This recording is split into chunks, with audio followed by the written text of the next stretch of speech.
Hello guys and welcome back to my channel that is Nikita biology tutorials. तो आज मैं discuss करने वाली हूँ आपसे एक अनदर टॉपिक के बारे में जो कि रिलेट करता है क्लास 12th से, and that particular topic is juvenile and vegetative phase. ठीक है, इसके बारे में मैंने आपको प्रीवियस वीडियो में बता दिया था कि जुवेनाइल और वेजिटेटिव फेज क्या होता है। It is the phase which is occur before reproductive phase. ये एक ऐसा स्टेज होता है जो कि रिप्रोडक्टिव स्टेज से पहले आता है। If it will be occur in human beings and animals so it is called as juvenile phase, and if it will be occur in plants so it is called as vegetative phase. इसके बाद ही जो phase आती है that particular phase is called as reproductive phase, जिसमें कोई भी individual mature हो जाता है या उसके अंदर जो चेंजेस होना स्टार्ट होते हैं जो ये शो करते हैं कि अब वो इंडिविजुअल रिप्रोडक्शन कर सकता है। Okay, before reproductive phase we can't reproduce because we doesn't have a mature gametes और we doesn't have a mature sex organs. That's why before reproductive stage we can't reproduce, and the stage which is come in the life of humans before reproductive stage, that particular stage is called as juvenile stage. So let us discuss about the further topic. यहाँ पे लिखा हुआ है annual biennial. Okay, यहाँ पे इस topic के अंतर्गत आपको बहुत सारे प्लांट्स के एग्जाम्पल्स मिलेंगे, लेकिन एनुअल क्या होता है, बाइनियल क्या होता है, और एक और प्लांट है मेरे दोस्त that is perennial. Okay, now we first discuss about the annual. Annual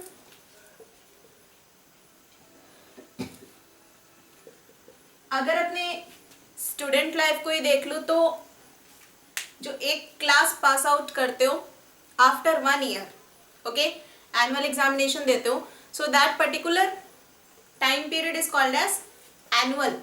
annual का मतलब ऐसे प्लांट्स होते हैं जो अपनी लाइफ साइकिल को 1 ईयर में कंप्लीट कर लेते हैं, यानी 1 ईयर में इनके अंदर वेजिटेटिव फेज भी हो जाती है, 1 ईयर में रिप्रोडक्टिव फेज भी हो जाती है, 1 ईयर में ये क्या करते हैं, किसी न्यू इंडिविजुअल का फॉर्मेशन भी कर देते हैं, और 1 ईयर के अंतर्गत ये डेड भी हो जाते हैं। Okay, so that is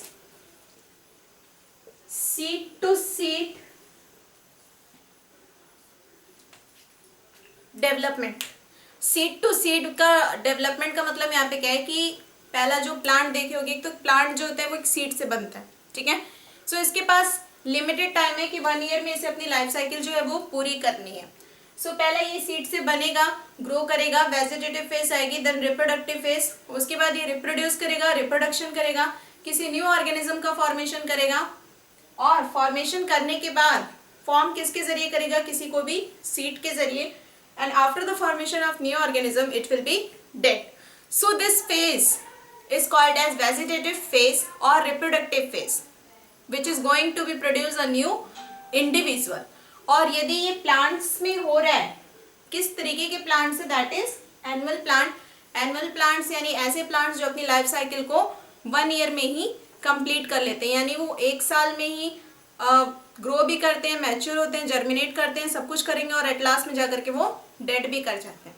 okay, now C biennial. Annual is got over, now biennial obviously there will be a 2. So biennial means those type of plant which complete their life cycle in 2 years. यहाँ पे जो plant है वो long time ले रहा है vegetative phase आने में, और उसके बाद धीरे धीरे जाकर के वो रिप्रोडक्टिव फेज में आता है, यानी जो लिमिटेड लाइफ साइकिल है वो कितने ईयर तक जा रही है, 2 साल तक। 2 साल के अंदर इसको जर्मिनेट भी करना है, वेजिटेटिव में भी आना है, रिप्रोडक्टिव में भी आना है, किसी न्यू का फॉर्मेशन भी करना है, लास्ट में ये क्या हो जाता है, डेड हो जाता है। So this is called your biennial plants. Second one is biennial which is already discuss, and the third one your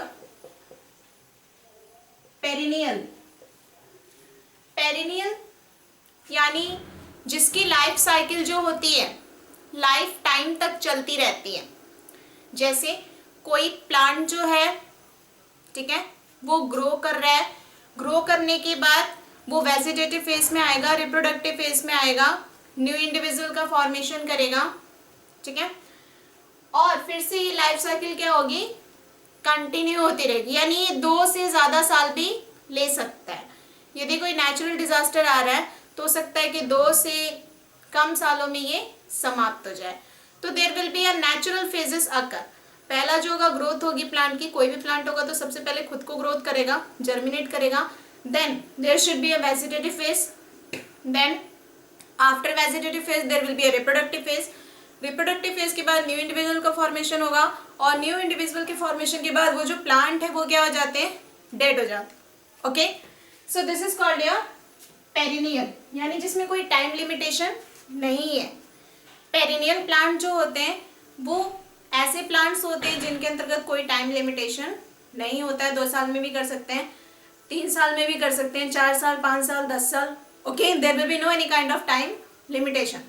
now see the next one point,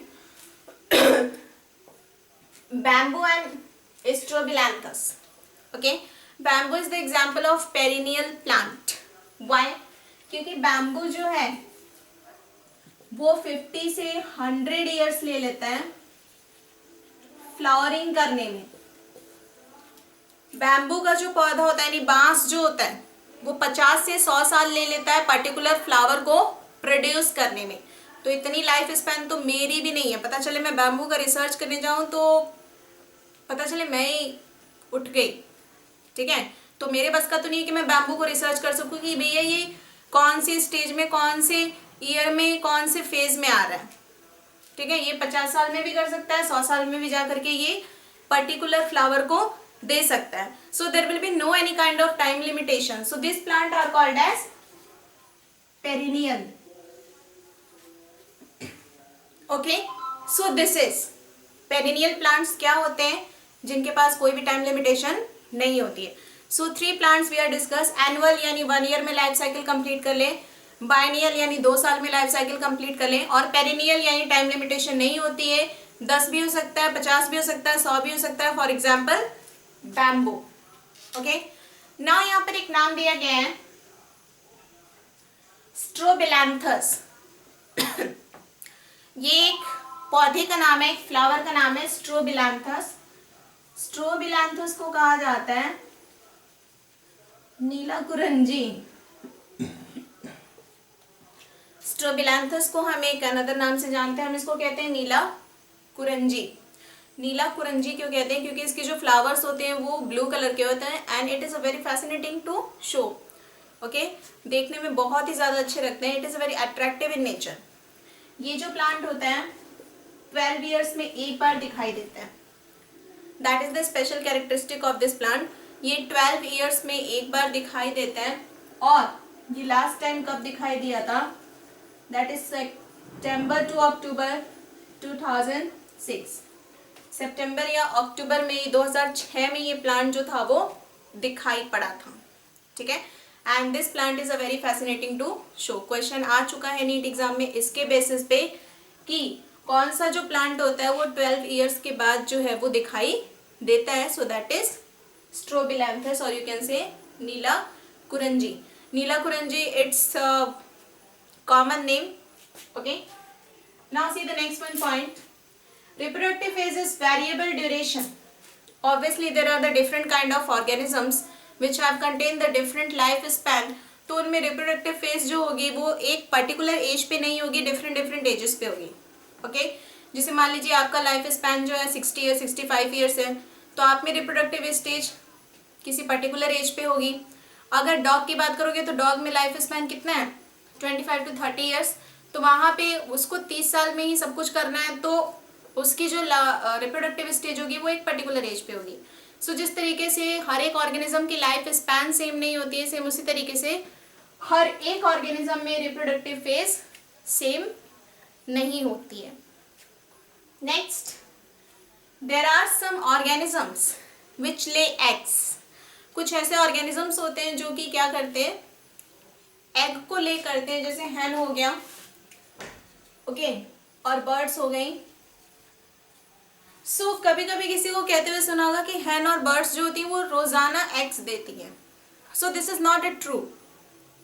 क्या दुकान में हमेशा जाते हो रोजाना अंडे मिल जाते हैं, तो इसका क्या मतलब है कि रोजाना एग्स का प्रोडक्शन होता है? नहीं होता है। नेचुरली अगर देखोगे तो अगर नेचुरल हैबिटेट में इनको रखा जाए तो रोजाना एग का प्रोडक्शन नहीं होगा, वहां पर टाइम लगेगा एग को प्रोड्यूस करने में, ठीक है। But when we kept in poultry farming, यदि हम इसे पोल्ट्री फार्मिंग में रखते हैं तो इन पे एक्सप्लॉयटेशन किया जाता है, इनको एक्सप्लॉयट करके इंड्यूस करवाया जाता है, जिसके कारण इन्हें रोजाना अंडे देने पड़ते हैं, which is based on as commercial purpose. एक कमर्शियल पर्पस के तरीके से इसका यूज होता है, ओके। बट नेचुरलिटी को अगर देखोगे, ये नेचर में है, बिना किसी पाबंदी के, बिना किसी एक्सप्लॉयटेशन के, तो ये रोजाना अंडे नहीं देंगे। लेकिन अगर पोल्ट्री फार्मिंग में इनको एक्सप्लॉइट किया जा रहा है, एक्सप्लॉइट करके इंड्यूस करवाया जा रहा है, तो उस केस में ये रोजाना अंडे देते हैं, okay. So this is the one main factor. Now the mammals cyclic changes. There are two types of words are given, non-primates and primates. Primates पता होगा, primates में humans आते हैं, non-primates में आपको यहाँ पे एग्जाम्पल लिखे जा चुके हैं, ठीक है। यहाँ पे लिखा है cyclic changes. Now what about the cyclic changes? आपको पता होगा कि जो गर्ल्स होती हैं, ठीक है, उनमें एक पर्टिकुलर एज के बाद मेंस्ट्रुअल साइकिल स्टार्ट होती है, और इस मेंस्ट्रुअल साइकिल के जरिए ये क्लैरिटी होती है कि now she is sexually mature. तो सेम वही प्रोसेस यहाँ पे बताया गया है कि मैमल्स जो होते हैं, जैसे ह्यूमन बीइंग्स हो गए, okay. So in mammals there are changes occur which is known as cyclic changes. Menstrual cycle एक पर्टिकुलर एज से स्टार्ट होती है, उसमें बहुत सारे चेंजेस होते हैं, बहुत सारे हार्मोन्स जो होते हैं वो अपना रोल प्ले करते हैं। कुछ हार्मोन्स की मात्रा बढ़ती है तो कुछ हार्मोन्स की मात्रा घटती रहती है। There are progesterone, there are follicular stimulating hormones, ठीक है। तो रिप्रोडक्टिव एज के बाद ये चीज़ें होना शुरू होती हैं। रिप्रोडक्टिव एज जब आती है तभी क्या होता है कि इन चीज़ों की शुरुआत होती है, ये चेंजेस जो होते हैं बॉडी में अगर होना शुरू होते हैं। जैसे जैसे चेंजेस अगर होंगे तो उसके दौरान, ठीक है, एक साइकिल चलती है, that is called your menstrual cycle, okay. But when we talk about the non primates, यदि नॉन प्राइमेट्स की बात करोगे जैसे काऊ हो गया, डॉग हो गया, डियर हो गया, टाइगर हो गया, शीप हो गया, तो इनमें जो साइकिल चलती है that is called your ostrich cycle. ये ऑस्ट्रिच साइकिल ये दिखाती है कि अब ये जो ऑर्गेनिजम्स हैं वो अब रिप्रोडक्शन कर सकते हैं, ओके। यहाँ पे ह्यूमंस में कौन सी साइकिल चलती है? Menstrual cycle. सेम आपके काऊ, डॉग, डियर, शिप में भी एक साइकिल चलती है जो कि बिल्कुल सेम होती है आपके मेंस्ट्रुअल के, लेकिन नाम यहाँ पर अलग कर दिया गया है because there is a primates and non primates की बात हो रही है। So this particular cycle are called as ostrich cycle. तो ये दोनों जो साइकिल है वो यही दिखाती है कि अब जो इंडिविजुअल है वो क्या कर सकता है, रिप्रोडक्शन के स्टेज में आ चुका है, अब उसके द्वारा किसी न्यू इंडिविजुअल का फॉर्मेशन हो सकता है। Next, seasonal breeders and continuous breeders. Now what about the seasonal breeders? Seasonal का मतलब होता है सीजन के अकॉर्डिंग जो रिप्रोडक्शन करते हैं या ब्रीडिंग करते हैं, ठीक है। ब्रीडिंग का मतलब रिप्रोडक्शन से ही है, मेटिंग करते हैं, एक दूसरे से मिलते हैं अकॉर्डिंग टू द सीजन। कुछ ऐसे ऑर्गेनिजम्स होते हैं जो पर्टिकुलर सीजन का वेट करते हैं कि नहीं ये सीजन आएगा then we have to be reproduce. That type of organism are called your seasonal breeders, okay. But some organisms are there जिनके लिए कोई भी पर्टिकुलर सीजन मायने नहीं रखता है, they continuously perform the process of reproduction in any season or any particular condition. So this type of breeders are called as continuous breeders, okay. Now senescence phase. What is senescence phase? It is the end of reproductive phase. End of reproductive phase is called your senescence phase. Senescent phase क्या होता है कि जब reproductive phase खत्म हो जाती है, reproductive phase खत्म होने के साथ साथ आपके शरीर की मेटाबॉलिक एक्टिविटीज भी स्लो डाउन हो जाती हैं, ठीक है, क्योंकि एक बहुत ही पर्टिकुलर एज तक जा करके after reproduction this process will happen कि बॉडी की जो मेटाबॉलिक एक्टिविटीज होंगी वो स्लो डाउन होना शुरू हो जाती हैं, आपकी बॉडी जो है वीक महसूस होना शुरू हो जाती है। देखिए होगे कि अब इसके बाद जो एज आएगी वो धीरे धीरे ओल्ड एज आएगी, तो ओल्ड एज आने आने तक हमारी बॉडी जो होती है वीक हो जाती है पूरी तरीके से।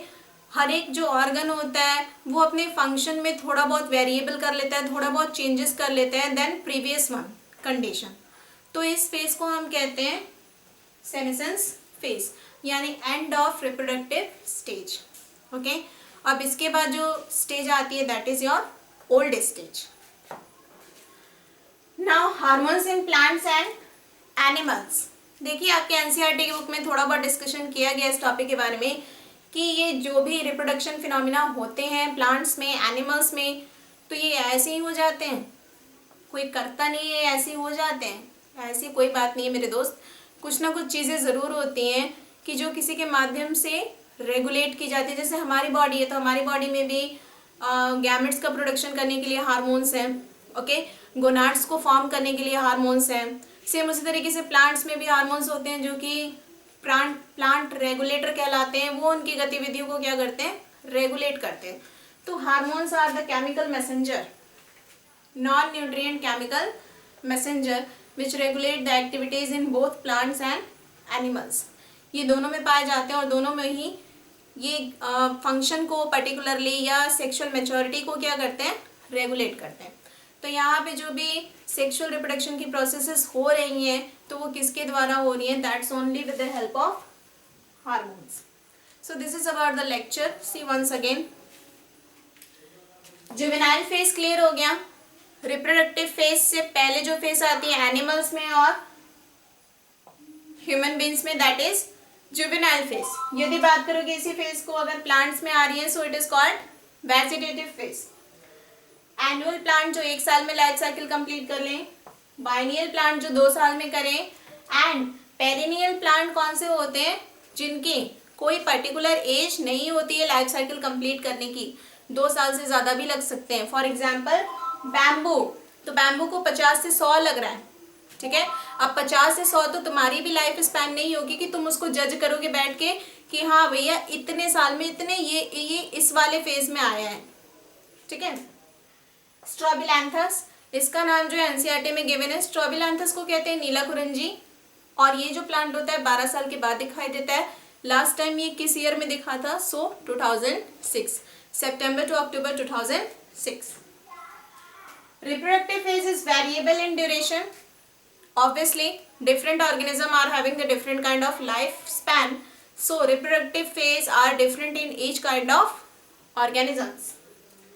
जो बर्ड्स होती हैं या जो हैंड्स होते हैं वो रेगुलर एग का प्रोडक्शन नहीं करते हैं अगर नेचुरल हैबिटेट में रखा जाए तो, लेकिन अगर उनको एक्सप्लॉइट किया जाए, उनके साथ ज़बरदस्ती की जाए, उनको इंड्यूस करवाया जाए तो उस केस में वो रोज़ाना एग देने पर मजबूर हो जाते हैं। मैमल्स में जो साइकिल चलती है या जो भी साइक्लिक चेंजेस होते हैं जिसके बाद वो रिप्रोडक्शन कर सकता है या जिससे हमें ये पता चलता है कि हाँ ये अभी मैच्योर हो चुका है sexually, that particular cycle is called as menstrual cycle, and when this cycle perform inside some animals then it is called your ostrich cycle. Seasonal breeders जो कि पर्टिकुलर सीजन का वेट करते हैं ब्रीडिंग प्रोसेस को करने के लिए या रिप्रोडक्शन को करने के लिए। कंटिन्यूस ब्रीडर जो कि किसी पर्टिकुलर सीजन का वेट नहीं करते हैं, किसी पर्टिकुलर क्लाइमेटिक कंडीशन का वेट नहीं करते हैं, वो क्या करते हैं डायरेक्टली किसी भी कंडीशन में या किसी भी सिचुएशन में रिप्रोडक्शन के फिनोमिना को कंप्लीट कर सकते हैं। Senescence phase that is the end of reproductive stage. अब रिप्रोडक्टिव स्टेज खत्म हो चुकी है, रिप्रोडक्शन करने की कैपेसिटी जो है वो धीरे धीरे कम हो चुकी है, मेंस्ट्रुअल साइकिल स्टॉप हो चुकी है एट द एज ऑफ 50। अब इसके बाद जो भी एज आएगी दैट इज ओल्ड एज, और ओल्ड एज में आप जानते ही हो कि क्या क्या अवस्थाएं होती हैं, ठीक है। शरीर कमजोर हो जाता है, हड्डियां कमजोर हो जाती हैं, menstrual cycles वुमेन्स में स्टॉप हो जाती हैं, ओके। There will be a weakness in body, there will be a malfunctioning of organs, there are so many kinds of changes take place during the time of old age. ठीक है. Hormones in plants and animals. So obviously there are some chemical messenger which regulate the activity of plants and animals body. This particular chemical messenger are called your hormones. Okay. So जिस तरीके से reproduction होता है या new organism का production होता है तो उसको भी कौन रेगुलेट करता है? हार्मोन्स ही रेगुलेट करते हैं. Okay. So I hope you understand this video very well. And next topic में हम बात करेंगे आगे के टॉपिक को लेकर के. जो भी नेक्स्ट लेक्चर होगा तो उसमें आगे के जितने भी टॉपिक्स होंगे उनको डिस्कस किया जाएगा. तब तक के लिए bye, take care and be study always. Okay, bye bye.